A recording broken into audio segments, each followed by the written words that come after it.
يوغرتا حمرون لاعب شاب استطاع بأخلاقه الرافعة وبفنياته ومهاراته في الميدان واقتناصه للأهداف أن يصنع الحدث في الدوري القطري. هو لاعب فرانكو جزائري من مواليد سنة 1989 بمنطقة بوزغون بولاية تيزي وزو، لاعب استطاع أن يكون نجماً وهدافاً لنادي السد القطري بعد موسم واحد توج فيه بكأس أمير قطر.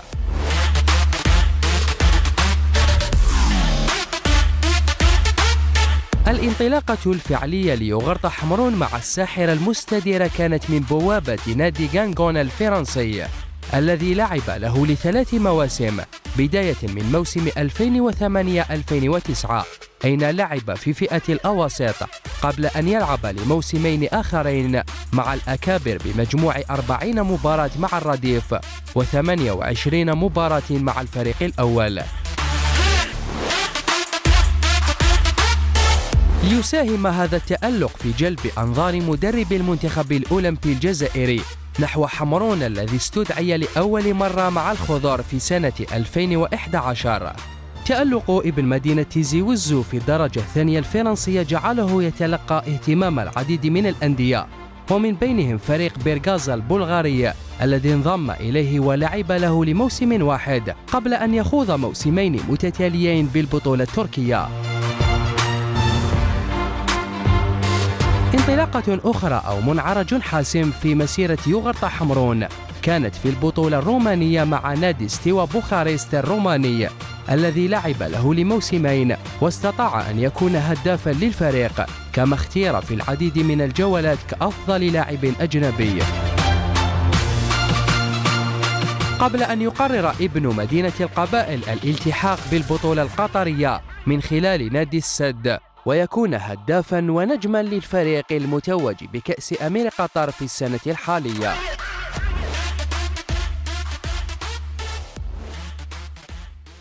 أهلا بكم مشاهدينا الكرام لهذا الحوار الرياضي الذي سنستضيف فيه لاعب السد القطري اللاعب حمرون الذي صنع الحدث في نهائي كأس أمير قطر وكان وراء تسجيل الهدف الذي مكن نادي السد من التتويج باللقب. Bienvenue avec nous Hamron et merci d'avoir répondu présent à notre invitation. Est-ce que vous êtes content? Là, vous êtes chanceux, content par rapport aux consécrations avec votre équipe à 7. Vous avez eu 2 titres et vous étiez l'auteur du 2e titre après le fameux but que vous avez marqué dans un temps qui était crucial un peu. Merci à vous pour l'invitation. C'est vrai que finalement cette année elle aurait été belle parce que remporter 2 titres c'est quand même pas rien. Elle avait commencé un peu timidement parce que comme je l'ai répété assez souvent, on a manqué les principaux objectifs, on les a manqués, mais de très peu sur des petits détails.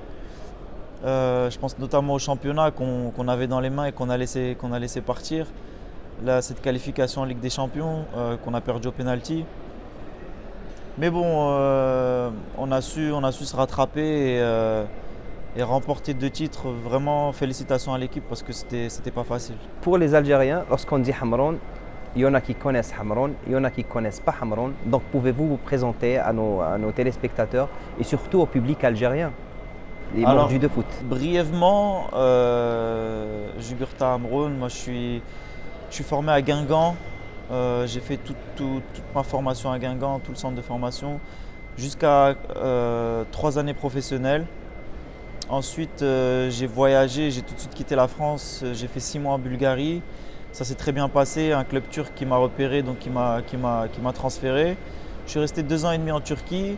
Après, j'ai eu une période un peu creuse, notamment ce petit passage à la JSK. Bon. Lorsqu'on parle de la JSK, c'est-à-dire on se pose la question, comment un joueur qui est bourré de qualité, comme Hamron, n'a pas été, c'est-à-dire pu retenu à la JSK? Alors moi, c'est vraiment une période de ma carrière que j'aime pas trop, dont j'aime pas trop parler. Voilà, ça s'est mal passé. Ma licence n'a même pas été homologuée, donc j'ai même pas eu la chance de m'exprimer en fait. Mais peut-on dire que c'était un mal pour un bien? C'était un mal pour un bien. Je ne regrette pas du tout parce qu'aujourd'hui, alhamdoulilah, je suis très bien ici. Donc après la GSK, j'ai atterri en Roumanie où j'ai pu me relancer. Et j'ai redonné un coup de boost à ma carrière, notamment en signant au Steaua Bucarest qui m'a révélé notamment pour le championnat du Qatar. Donc cette année j'ai été prêté, la saison s'est plutôt bien passée. Donc le club d'Al Sadd a levé l'option d'achat, donc Inch'Allah je vais rester ici 2 années de plus.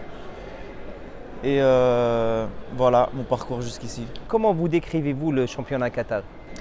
Honnêtement, je suis agréablement surpris parce que franchement, il y a de bonnes équipes, il y a de grands noms, de grands joueurs. Et c'est plus facile quand il y a des bons joueurs de faire un bon championnat. Moi, j'avais l'habitude d'entendre qu'au Qatar, les gens Un championnat de retraités, des ils y joueurs vont de en fin de carrière, exactement. Mais franchement, j'ai été surpris du niveau quand je suis arrivé ici et agréablement surpris. Agréablement surpris. Et maintenant, c'est-à-dire vous avez une autre idée, vous êtes chanceux par rapport à c'est-à-dire la disponibilité d'un joueur de la trempe de Xavi Hernandez, qui est l'architecte des passes décisifs au 7, entre autres la passe qui vous a c'est-à-dire donné pour marquer le but qui a permis au club d'engranger la coupe. Donc, quelle est votre relation avec cette star?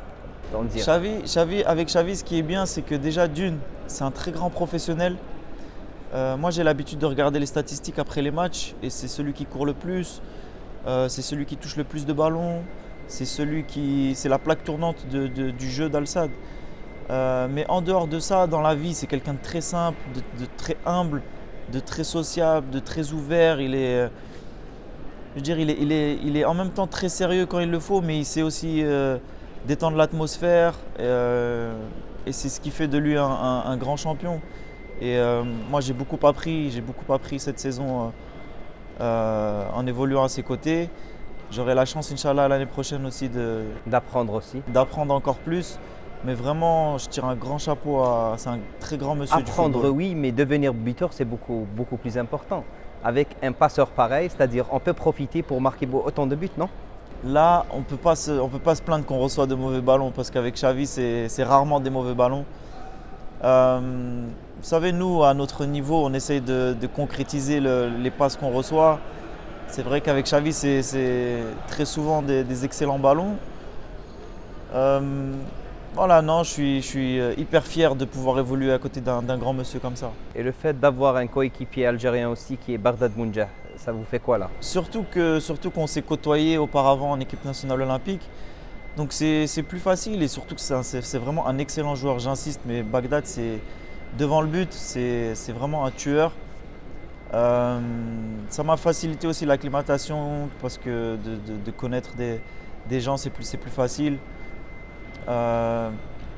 Bagdad, pour en revenir à lui, c'est quelqu'un de très simple, de très humble. Et je lui souhaite vraiment beaucoup de bonheur et de réussite dans sa carrière. Lorsqu'on parle de Bagdad, on parle aussi de l'équipe nationale. Est-ce que vous avez été sollicité par le nouvel entraîneur, à savoir Lucas Alcaraz? Ou bien vous avez été approché par des dirigeants, ou bien par la FAF, la Fédération de football? J'ai eu des échos comme quoi l'année dernière, même les années précédentes, il me suivait, il suivait mon parcours d'un œil attentif, mais ça n'a jamais donné suite. J'ai jamais été sélectionné jusqu'à présent. Moi, en tant que compétiteur, c'est bien sûr ma volonté de taper à la porte de l'équipe nationale.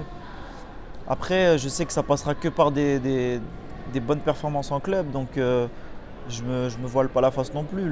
Chaque chose en son temps. Cette année, elle a été bonne, elle a été fructueuse, on a eu des titres. Pourquoi pas taper aux portes de l'équipe nationale? Vous sentez ça? J'espère, en tout cas, il n'y a pas de raison. Il n'y a pas de raison. Moi, j'aimerais bien avoir ma chance, en tout cas, pour montrer de quoi je suis capable. Après, je sais qu'il y a un nouveau sélectionneur, il y a un nouveau staff, même des nouveaux dirigeants au niveau de la FAF. Donc peut-être qu'on verra du changement, peut-être qu'on verra de nouveaux visages et Inch'Allah, j'espère. Un dernier mot pour le public algérien, pour le public qatari en prévision de la Coupe du Monde 2022 aussi. Alors, de ce qu'on a vu, de l'événement qu'on a vu hier, la finale, je pense que c'est un petit avant-goût de la grandeur des événements qui se passent ici au Qatar pour la Coupe du Monde 2022. Moi, j'ai aucun doute que ça va très bien se passer. Pour tous les Algériens qui nous suivent, un grand merci. Et voilà, je ne sais pas trop quoi dire. Je vous remercie de votre soutien et Inch'Allah, l'équipe nationale, pour vous donner encore plus de plaisir. Je vous remercie. Merci beaucoup. Et Merci bon à vous. courage dans les prochaines Merci, échéances, entre autres le championnat qatari. Merci. Inch'Allah.